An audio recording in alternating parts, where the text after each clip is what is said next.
Hello ji, this is and welcome back to trade with YouTube channel. आज से हम एक नई प्लेलिस्ट स्टार्ट कर रहे हैं। टू बी स्पेसिफिक क्रिप्टो की प्लेलिस्ट स्टार्ट कर रहे हैं, जिसमें आपको क्रिप्टो की भी सारी अपडेट्स मिलेंगी। और जो लोग क्रिप्टो को ट्रेड कर रहे होते हैं साथ स्पॉट में, उनके लिए बेनिफिशियल होगी। बाय द वे, हम फॉरेक्स भी फ्री में करवा रहे हैं, उसका लिंक डिस्क्रिप्शन में मौजूद है। क्रिप्टो हम एज अ कॉम्प्लीमेंट्री तौर पे दे रहे हैं पीएसएक्स के साथ, जो कि क्रिप्टो कॉल्स का ग्रुप है। अच्छा, इसमें बाय द वे हमने 11 जून को जब इथेरियम 2860 पे था, हमने यहाँ पर कहा था कि हम इसमें लॉन्ग हैं फॉर द टारगेट्स ऑफ 3284, 3726, 4140। ये टारगेट्स तो with in few days he hit हो गए थे। इसके बाद हमने अल्टीमेट टारगेट्स भी बताए थे कि 4800 अल्टीमेट टारगेट्स हैं, वो भी हिट हुए अल्हम्दुलिल्लाह। इसके बाद मार्केट थोड़ा सा डंप ली, लेकिन हमने फिर भी बताया कि we are still bullish on Ethereum. और देन अगेन मार्केट 4141 से जब हमने बताया बुलिश है, तो मार्केट ने दोबारा 4800 को टच किया। और इसी तरह हमने मैसिव गेन्स सिर्फ एक कॉइन में, इथेरियम में बनाए। ओके, तो आज अब से स्पेसिफिकली हम बात कर रहे होंगे बिटकॉइन, इथेरियम और डोमिनेंस के बारे में बात कर रहे होंगे। तो जिस तरह कि हम सबको पता है, जब बिटकॉइन की डोमिनेंस बढ़ती है तो बिटकॉइन में पैसा आता है और बिटकॉइन पंप होता है। लेकिन जब इसकी डोमिनेंस क्रैश होती है, तो आपके पास सारा पैसा ऑल्ट में निकल के आता है, ऑल्ट कॉइन्स में। तो हमारे पास जो एच टी एफ है, उसको मैं बता देता हूँ, जो मेरा हाइयर टाइम फ्रेम का स्टांस है कि हमारे पास डोमिनेंस इस ऑल्ट सीज़न कितनी गिर सकती है। तो ये प्रीवियस डाटा है 2016 से 2017 का जो क्रैश था। इसमें जो मैग्नीट्यूड था डोमिनेंस का, जो क्रैश था, वो ये मैग्नीट्यूड था।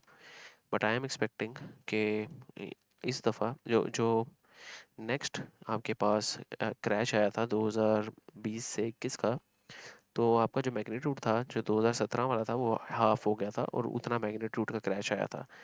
तो keeping this fact in mind कि I am also expecting a half crash, जो कि हाफ मैग्नीट्यूड का क्रैश डोमिनेंस का इस साल, जो कि मैंने यहाँ पे मार्क भी किया हुआ है ये रेड से।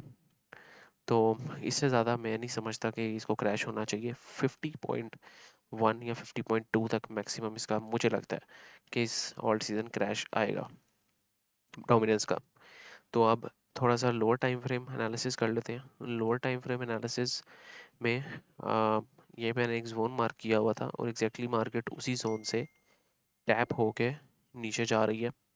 ये जोन मैंने क्यों मार्क किया था? एक तो ये है कि यहाँ पर एग्जैक्टली आपका एक सपोर्ट ऑर्डर ब्लॉक था, जिससे लोग एक्सपेक्ट कर रहे थे कि ये डंप हो गई मार्केट, लेकिन इसी को मार्केट ने एज अ इंड्यूसमेंट लिया यहाँ पर। और चाहे वो इंड्यूसमेंट डोमिनेंस की सूरत में हो, या ऑब्वियसली ये चीज़ आपके पूरी मार्केट में काम कर रही होती है एसएमसी के कॉन्सेप्ट्स।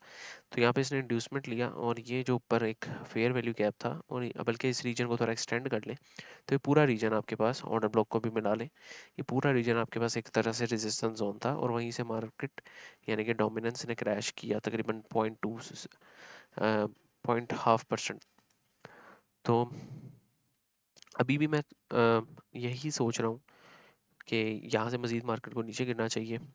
और अब हमारे पास बिटकॉइन और इथेरियम का क्या स्टांस बनता दिखता है, वो भी देख लेते हैं।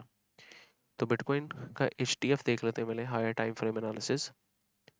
ओके, तो बिटकॉइन का एच में हमारे पास सिंपल सिंपल सी बात है कि यहाँ पर लोग लॉन्ग करने का सोच रहे हैं, जो कि एक ह्यूमन नेचर है। जो लोग इतना रिटेल माइंडसेट से आते हैं, वो यहीं पे लॉन्ग करने का सोच रहे हैं। हो सकता है आपको यहाँ पर थोड़ा सा पंप भी देखने को मिले, और मार्केट दोबारा इसी तरह साइडवेज हो, या डंप करके 1,30,000 तक मार्केट आए। तो बिटकॉइन में आपको शॉर्ट की एंट्रीज देखनी चाहिए। बिटकॉइन में मैं लॉन्ग नहीं हूँ इस वक्त फ़िलहाल, क्योंकि डोमिनेंस भी क्रैश हो रही है और बिटकॉइन भी में से भी पैसा निकल रहा है। इथेरियम की बात करते हैं। इथेरियम में मैं लॉन्ग हूँ। हमने एग्जैक्टली 2800 यहाँ पर एंट्री दी थी, और वहाँ से हमने जो गेंस बनाए थे, वो अभी तक के 60-70% तो वैसे ही गेंस बना चुके हैं। और जब मार्केट यहाँ पे क्रैश कर रही थी, सारे पैनिक कर रहे थे। मैंने ग्रुप में कहा था कि हमें 2100 पे यहाँ पे मैंने एग्जैक्टली कहा था 2100 पे कि हमें 2x करने के पैसे एक मौका मिल रहा है, तो हमने वहाँ से 2x पैसे कर भी लिए। ये आपकी कन्विक्शन होती है जो आपको मार्केट्स के बारे में होती है। तो अब मेरा हायर टाइम फ्रेम एनालिसिस यही है कि इस ट्रेंड लाइन को सपोर्ट करना चाहिए, लेकिन जो लोअर टाइम फ्रेम एनालिसिस है वो थोड़ा सा डिफरेंट है। उसमें थोड़ी लिक्विडिटी की पोजीशंस हमारे पास देखने को मिल सकती है। अभी हमें एग्जैक्टली जो देखने को मिल रहा है वो ये देखने को मिल रहा है कि जहाँ से मार्केट ने इतना बड़ा पंप लिया था इथेरियम में, जाहिर सी बात है यहाँ बल्क में ऑर्डर्स एग्जीक्यूट हुए थे। तो मार्केट अगर दोबारा यहाँ पर आई है तो यहाँ पे इसको दोबारा एक रिएक्शन, बड़ा रिएक्शन देना चाहिए। तो वो जोन आपका यहाँ पर है जो कि एग्जैक्टली ये ऑर्डर फ्लो है। तो ये ऑर्डर फ्लो आपका जो जोन है वो ये 4250 से 4350 तक है। अब मैं एक्सपेक्ट कर रहा हूँ कि यहाँ पर मार्केट थोड़ा सा आपको इंड्यूस करना करेगी, जस्ट लाइक दिस। यहाँ पर एक इंड्यूसमेंट क्रिएट होगी और थोड़ा सा मार्केट इसका ब्रेकडाउन देगी।